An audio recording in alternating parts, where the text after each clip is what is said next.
daily this time of year. Sue Erklin had one thing to send today, but did most shopping online this year. Flames lit up the sky, shooting through the roof of a two-story home on Wesley Avenue. Choking on the thick smoke. When girls twist and wobble on the balance beam, the memory of one woman provides a safety net. Palatine Gymnastics Club has a new set of bars and a soft place to land because of the Mary Ray Soper Memorial Gymnastics Fund. Prepare to fire.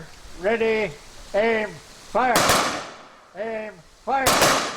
Aim, fire. I got the utmost respect for him.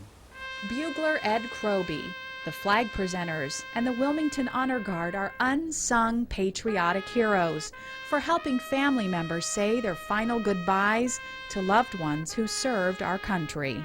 Thank you for coming out here and doing that for my dad. It's unbelievable the satisfaction I get out of it and how proud I feel. Being American, I feel like I'm still serving my country by doing this.